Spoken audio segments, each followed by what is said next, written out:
সুপ্রিয় শিক্ষার্থী, কেমন আছো তোমরা? আশা করি প্রত্যেকে খুব ভালো আছো। তিতাস অনলাইন স্কুলে তোমাদেরকে স্বাগতম। আজকে আমরা নবম দশম শ্রেণীর পদার্থের অবস্থা ও চাপ পঞ্চম অধ্যায় নিয়ে আলোচনা করব।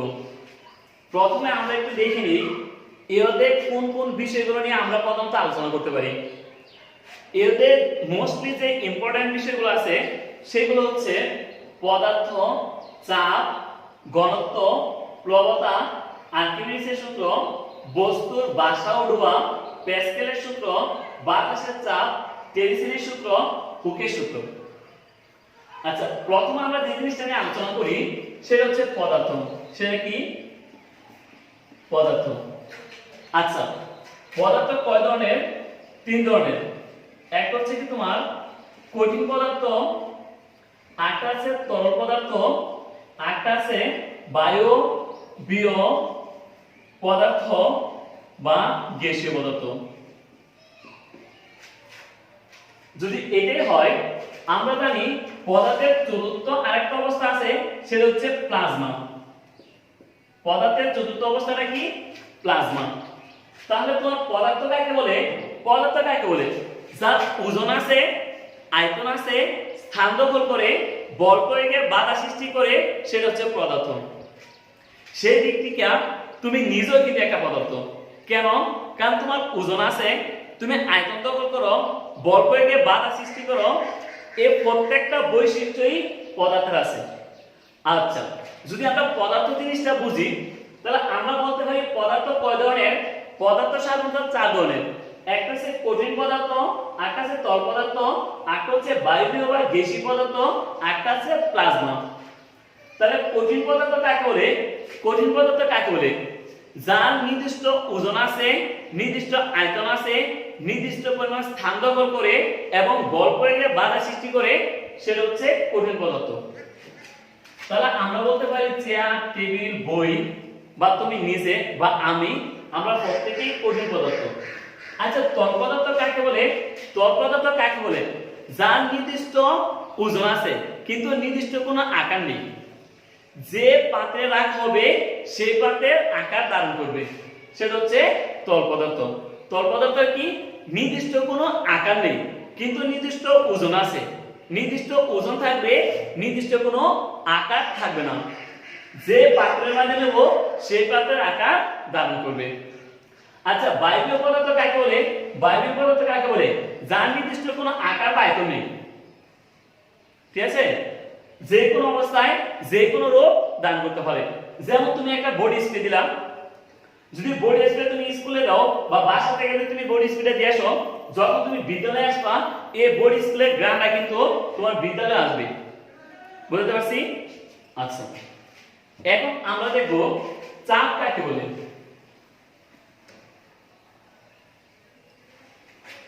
আচ্ছা, চাপ কাকে বলে? বা প্রেসার। চাপ কি? প্রেসার। চাপ। চাপ কাকে বলে? চাপ হচ্ছে কোন বস্তুর একক ক্ষেত্রফলের উপর লম্বভাবে প্রযুক্ত বলের মানকে চাপ বলে। আমি কি বলছি? কোন বস্তুর একক ক্ষেত্রফলের উপর লম্বভাবে প্রযুক্ত বলের মানকে চাপ বলে। তাহলে এই চাপ, চাপের প্রকাশ করে কি দ্বারা? পি। আচ্ছা, আমরা তাকে লিখে নিই চাপ। চাপ সমান কত? চাপ সমান হচ্ছে তোমার বল বাই ক্ষেত্রফল। চাপ সমান কি? বল বাই ক্ষেত্রফল। চাপ সমান কেন বল বাই ক্ষেত্রফল বুঝছো কিনা? আমরা কিন্তু সংজ্ঞার মধ্যে বলেইছি। কি বলছি? যে কোন বস্তুর একক ক্ষেত্রফলের উপর লম্বভাবে প্রযুক্ত বলের মানকে চাপ বলে। তাহলে এই যে বল, এই বল আমি কি দিয়ে ভাগ করব? ক্ষেত্রফল দিয়ে ভাগ করব। তখন আমি কি পাবো? চাপ পাবো। এই যে চাপ বা প্রেসার কি দ্বারা প্রকাশ করা হয়? পি। আর এই যে বল, বলের এককটা কি? বলের প্রকাশ করে কি দ্বারা? এফ দ্বারা। এই যে ক্ষেত্রফল, ক্ষেত্রফলে কি দ্বারা প্রকাশ করা হয়? এ দ্বারা। তাহলে এখানে হচ্ছে পি। আর এই যে ক্ষেত্রফল, এই যে বল, এই বলের এককটা কি? নিউটন। আর এই যে ক্ষেত্রফল, ক্ষেত্রফলের একক কি? ক্ষেত্রফলের একক হচ্ছে মিটার স্কয়ার। তাহলে আমরা কি পাইতেছি? P পি সমান সমান n হচ্ছে m, এটা কি হিসাবে আছে বার, আর বিজ্ঞানে আমরা জানি বারটা কি হিসাবে আসবে মাইনাস বা ইনভার্স হিসাবে আসবে, এইজন্য লিখতে পারি n m ইনভার্স 2, বা তোমার p সমান সমান pa বা প্যাসকেল। তাহলে আমরা বলতে পারি কি চাপের একক প্যাসকেল। ওকে, আচ্ছা যদি এটা বুঝে থাকি, এখন আমরা দেখব স্থির তরলের অভ্যন্তরে কোন বিন্দুতে চাপের রাশিমালা। কি দেখব? স্থির তরলের অভ্যন্তরে, তরলের অভ্যন্তরে তলে কোন বিন্দুতে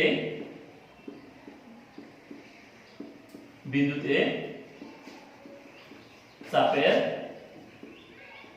রাশিমালা। যদি স্থির তরলের অভ্যন্তরে কোন বিন্দুতে চাপের রাশিমালা বলি, তাহলে আমি কিন্তু বলছি অভ্যন্তর, অভ্যন্তর মানে কোথায়? ভিতরে। আর স্থির তরল তার মানে আমি যে তরল পদার্থটা নেব সেটা নড়াচড়া করতে পারবো না। এই জন্য আমার কি করতে হবে, আমি প্রথমে একটা বিকার নিই, আমি বিকার বা পাত্র নিলাম একটা, এই বিকার বা পাত্রটা আমি কি করছি তরল দ্বারা পূর্ণ করছি, মনে কর পানি দ্বারা পূর্ণ করলাম। এটা যদি আমি পানি দ্বারা পূর্ণ করি, এখন এই স্থির তরলের অভ্যন্তর, অভ্যন্তর মানে কোথায়? ভিতর না, এই ভিতরে আমি আরেকটা সিলিন্ডার নিলাম বা প্লাস্টিকের একটা বোতল নিলাম। তাহলে আমি যে এই যে সিলিন্ডারটা প্লাস্টিকের বোতলটা নিলাম, ওতে একটা জায়গা দখল করবে, তার মানে একটা ক্ষেত্রফল নেবে, ওর যে ক্ষেত্রফল, এই ক্ষেত্রফল হচ্ছে কত? a। আর আমি স্থির তরলের অভ্যন্তরের ভিতরে একটা প্লাস্টিকের বোতল বা একটা সিলিন্ডার নিলাম, ওর তো একটা উচ্চতা আছে, এই উচ্চতাটা হচ্ছে কত তোমার? h। তাহলে এখন তুমি দেখো এই যে তরল বা পানি, ওর তো একটা ঘনত্ব আছে, এই ঘনত্বটা হচ্ছে কত? ρ। ঘনত্ব জিনিসটা কি? ঘনত্ব হচ্ছে ρ, ρ সমান সমান কত? m/v। আমরা একটু পরে ঘনত্বটা নিয়ে আলোচনা করব, কিন্তু যেহেতু এখানে আমাদের ঘনত্বটা লাগবে, এজন্য আমরা একটু বুঝাই নিই। হ্যাঁ, ঘনত্ব সমান সমান কত? m/v। তাহলে ঘনত্ব কাকে বলে? কোন বস্তুর একক আয়তনের ভরকে তার উপাদানের ঘনত্ব বলে। কি বলছি? কোন বস্তুর একক আয়তনের ভরকে তার উপাদানের ঘনত্ব বলে। এই জন্য ঘনত্ব সমান কত? m/v, মানে ভরের যদি আমি আয়তন দিয়ে ভাগ করি, তখন আমি কি পাইতে পারি? ঘনত্ব পেতে পারতেছি। আর আমি আরেকটা কাজও করতে পারি, এর কত আছে? m, আমি যদি করসপন্ডিং করি, এর রো নিচে কত আছে? 1, 1 দিয়ে যদি আমি m এর দেই, m ওকে m, আর রো দিয়ে যদি b এর দেই, তাহলে হচ্ছে কত? Rho b। ওকে, আচ্ছা তাহলে ঘনত্ব সমস্যা কত? m/v বা রো b। আর সংজ্ঞাটা তো আমরা বলছি। তাহলে এই যে একটা বস্তু আমি যদি উপর থেকে নিচে ডুবাই বা নিচ থেকে উপরে উড়াই, তাহলে এখানে কিন্তু আরেকটা জিনিস আসবে, সেটা হচ্ছে কি? অভিকর্ষ ত্বরণ। তাহলে অভিকর্ষ ত্বরণ হচ্ছে কত? g। ওকে, আচ্ছা এখন তুমি দেখো তো, আমি যদি তোমাকে বলি এই যে এটা হচ্ছে তোমার বি অবস্থান, মনে করো কি অবস্থানে? বি অবস্থানে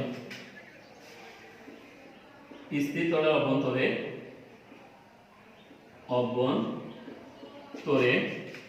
বি বিন্দুতে প্রযুক্ত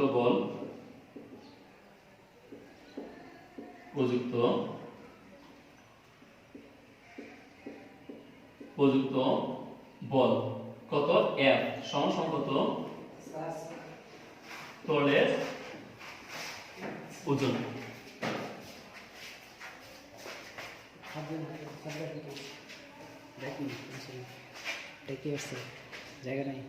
এখন দেখো আমরা দেখবো স্থির তরলের অভ্যন্তরে বি বিন্দুতে প্রযুক্ত বল, বলতে বলে কার সমান? তরলের ওজনের সমান। আচ্ছা এই যে ওজন, মনে আছে আমরা ওজন সমান সমান কি পেয়েছিলাম? ওজন সমান সমান কত? ভর ইনটু অভিকর্ষ ত্বরণ, ভর ইনটু অভিকর্ষ ত্বরণ। তাহলে আমরা বলছি কি যে বি বিন্দুতে প্রযুক্ত বল কার সমান? তরলের ওজনের সমান। কারণ আমরা জানি কোন একটা বস্তুর ওজন যত বেশি হবে সেটা তত বেশি বল প্রয়োগ করবে। তাহলে এই বিন্দুতে তরলের ওজনটা যদি আমরা দেখি, ওজন কার সমান? কত? ভর ইনটু অভিকর্ষ ত্বরণ, অভিকর্ষজ ত্বরণ। আচ্ছা, এই যে বল সমান সমান আমরা কি পেয়েছি রো বি, তার মানে কি ঘনত্ব ইনটু আয়তন ইনটু অভিকর্ষজ ত্বরণ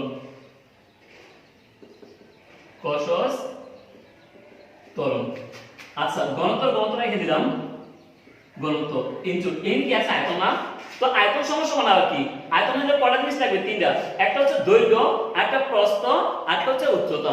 তো আমরা একটা কাজ করি, এই আয়তনের পরিবর্তে আমরা নেই ক্ষেত্রফল ইনটু উচ্চতা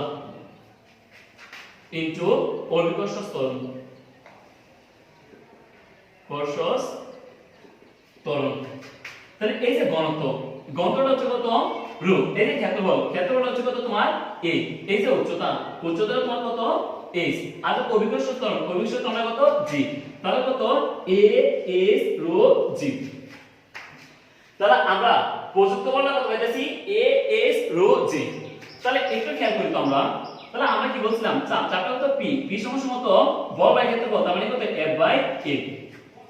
তো p সমান সমান যদি f বাই a হয়, a f এর পরিবর্তে কত পাইছো তুমি পাইছো a s রো g, আর এখানে ক্ষেত্রফল কত a, তাহলে a কাটা থাকতেছে তোমার কত p সমান সমান কত p সমান সমান থাকতেছে তোমার s রো g। আমি আরেকটা কাজ করি, এখানে লিখতে পারি কত p সমানুপাতিক কত আমার p সমানুপাতিক কত s রো, এই কি আছে g, যেটা হচ্ছে কি অভিকর্ষজ ত্বরণ কিন্তু একটা কনস্ট্যান্ট বা একটা ধ্রুবরাশি যার কোনো পরিবর্তন হয় না, এইজন্য আমরা দিতে পারি p সমানুপাতিক s রো, তার মানে চাপ কার সমানুপাতিক উচ্চতা ও ঘনত্বের সমানুপাতিক। এখন অবশ্যই তোমার একটা প্রশ্ন আছে যে স্যার আমি কিভাবে বুঝবো যে চাপ যে উচ্চতা ও ঘনত্বের সমানুপাতিক। আচ্ছা, এটা কাজ করি আমরা, এখানে আরেকটা পাত্র নিই, এইটা পাত্র নিলাম, হ্যাঁ এই পাত্র নেওয়ার পরে এই পাত্রটা আমরা তরল দ্বারা বা পানি দ্বারা পূর্ণ করলাম। আচ্ছা, এই সিলিন্ডার দ্বারা যদি আমি তরল বা পানি দ্বারা পূর্ণ করি, এখন তুমি বলো তো এখানে হচ্ছে একটা, এখানে একটা ছিদ্র করলাম, এখানে একটা ছিদ্র করলাম, এখানে একটা ছিদ্র করলাম। আচ্ছা তুমি বলো তো আমি যদি সিলিন্ডারে পানি দ্বারা পূর্ণ করি, আর পূর্ণ দ্বারা যদি এরা যদি এ অবস্থান হয়, এরা যদি বি অবস্থান হয়, এরা যদি সি অবস্থান হয়, এখন তুমি আমার বলো তো কোনটা দিয়ে বেশি পানি বের হবে, প্রথমটা দিয়ে, দ্বিতীয়টা দিয়ে, তৃতীয়টা দিয়ে? অবশ্যই তৃতীয়টা দিয়া। সবচেয়ে বেশি পানি বের হবে কোনটা দিয়া? তৃতীয়টা দিয়া। তারপর কোনটা দিয়া? দ্বিতীয়টা দিয়া। তারপর কোনটা? তৃতীয়টা। কেন সি অবস্থানটা দিয়ে বেশি পানি বের হবে কেন? কারণ সি অবস্থানে কিন্তু উচ্চতাটা বেশি, এইজন্য এটা দিয়ে বেশি পানি বের হবে। এর চাইতে এটা বি অবস্থান দিয়ে একটু কম পানি বের হবে, এই অবস্থান দিয়ে আরো কম পানি বের হবে। তার মানে সেটা কিসের উপর নির্ভর করতেছে? উচ্চতা। আরেকটা যদি তুমি দেখো, এখন এখানে যদি আমি পানি দেই, যে পরিমাণ পানি বের হবে, আমি যদি তোমার মধু দেই অথবা তোমার যদি কেরোসিন দেই, তাহলে কি একই পরিমাণ বের হবে? অবশ্যই না। কেন? কারণ মধু, পানি, দুধ, গ্লিসারিন এদের প্রত্যেকটাই কিন্তু ঘনত্ব আলাদা। ঠিক আছে? যার ঘনত্ব বেশি সে কম পরিমাণ বের হবে, যার ঘনত্ব কম সে বেশি পরিমাণ বের হবে। ওকে? আচ্ছা, এখন আমরা তো ঘনত্বটা নিয়ে আলোচনা করছি, এখন দেখো তো প্রবণতা। প্রবণতা জিনিসটা কি? আমি যদি তোমাকে বলি প্রবণতা মানে হচ্ছে একটা ঊর্ধ্বমুখী বল। প্রবণতা মানে কি? প্রবণতা মানে হচ্ছে একটা ঊর্ধ্বমুখী বল। আচ্ছা, ঊর্ধ্বমুখী বলটা কি? আমি তোমাকে একটা কথা বলি, দেখো তো ছোটবেলা তোমার অনেক সময় নদী মেঘে গোসল করতে যায়, তুমি একটা কলসি নিতে না, এই কলসিটার অবুধ করে আমরা কি করতাম, কলসির নিচে ডুবাইতাম, আর ঠিক আছে ওই কলসিটা আমাদের পেটের মধ্যে রেখে ঠিক আছে আমরা কি করতাম, সাঁতার পাইতাম না। এখন তুমি দেখবে এই যে কলসিটার অবুধ করে তুমি যত বেশি নিচে ডুবাইতে চাও, দেখবে কলসিটা তত বেশি উপর দিকে উঠতে চায়। একটা সহজ উদাহরণ দিতে পারো, তুমি একটা ফুটবল নাও, হ্যাঁ একটা ফুটবল নিয়ে তুমি যদি ফুটবলটারে পানিতে ডুবাইতে চাও, দেখবা ফুটবলটা তুমি যত ডুবাইতে চাইবা ফুটবলটা উপর দিকে উঠতে চায়, তার মানে সে কি করে একটা ঊর্ধ্বমুখী বল দেয়, বুঝতে পারছি? অথবা একটা প্লাস্টিকের বোতল নাও, একটা প্লাস্টিকের বোতল নিয়ে তুমি পানির মধ্যে এটা আস্তে করে ডুবানোর চেষ্টা করো, দেখবা তুমি যদি এটা ডুবাইতে চেষ্টা করো প্লাস্টিকের বোতলটা উপর দিকে উঠতে চায়। এই যে একটা উপর দিকে উঠতে চায় সেটা হচ্ছে কি প্লবতা, বুঝতে পারছি?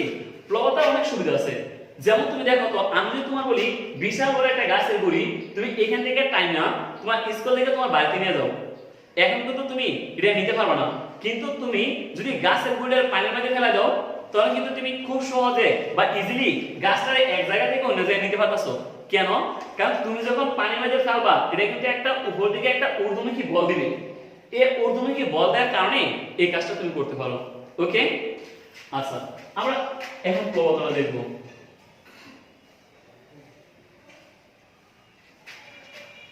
আচ্ছা আমরা একটা সিলিন্ডার নিলাম, এই সিলিন্ডারটা পানি দ্বারা পূর্ণ করলাম,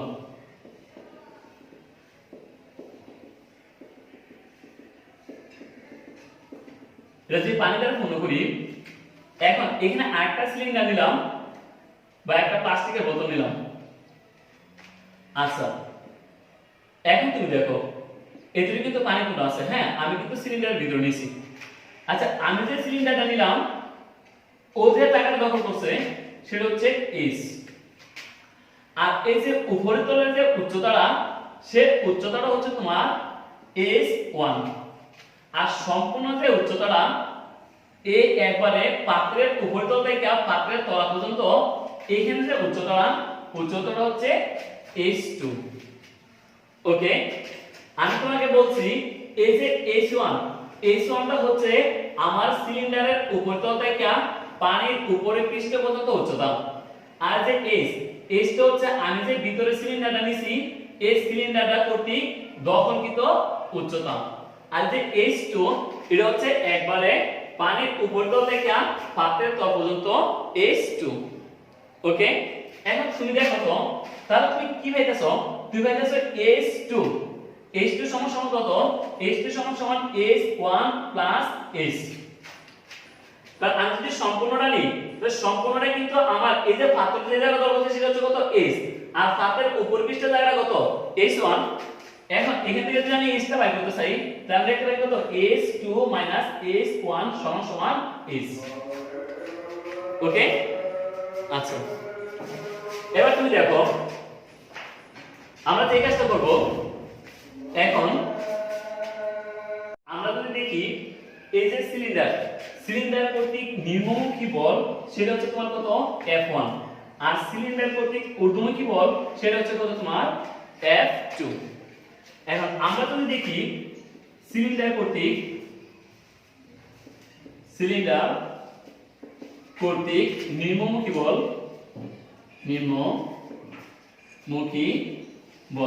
কত F1 সমান সমান কত AS1 রো G। একটু খেয়াল করো আমরা কিন্তু পেয়েছিলাম কি F সমান সমান কত AS রো G, কিন্তু এখানে যে F1 দিছি ওই যে ঊর্ধ্বমুখী বল সিলিন্ডারে তোমার উপর থেকে ঊর্ধ্বমুখী বল দিতেছে এজন্য কিন্তু AS1 রো G। আবার সিলিন্ডার কর্তৃক ঊর্ধ্বমুখী বল কি মুখী বল ঊর্ধ্বমুখী বল কত F2 সমান সমান AS2 রো G। ঊর্ধ্বমুখী ক্ষেত্রে কিন্তু পাত্রের তলা থেকে একবারে তোমার পানি উপর পৃষ্ঠ পর্যন্ত সে চাপ দিবে, ঊর্ধ্বমুখী বল দিবে। তাহলে প্রবণতাটা কত, এই প্রবণতা সমান সমান কত তোমার F সমান সমান কত F2 F1। সব সময় তুমি আগে মনে রাখতে হবে প্রবণতাটা বের করতে হলে ঊর্ধ্বমুখী বল থেকে নিম্নমুখী বলটা বিয়োগ করতে হবে। তাহলে F2 এর মানটা কত AS2 rho G AS1 rho G।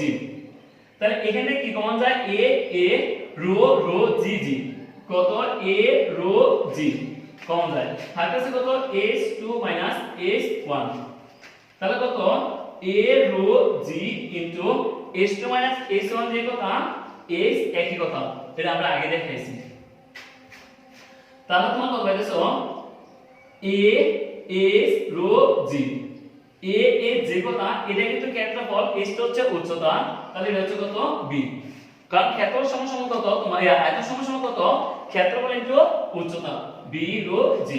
তাহলে আমরা লিখতে পারি প্রবণতা f সমান সমান কত আমার f সমান সমান বি রো জি। ওকে আচ্ছা, আজকের ক্লাসে আমরা কি শিখলাম? পদার্থ সম্পর্কে শিখলাম, চাপ সম্পর্কে শিখলাম, ঘনত্ব শিখলাম, প্রবণতা শিখলাম। ঠিক আছে, পরবর্তী ক্লাসে আমরা আর্কিমিডিসের সূত্র, বস্তুর ব্যাসার্ধ বা প্যাসকেলের সূত্র, বাতাসের চাপ, টেলসের সূত্র, হুকের সূত্র এগুলো নিয়ে আলোচনা করব। তোমরা এগুলো কমপ্লিট করে রাখবে। প্রত্যেকে ভালো থেকো।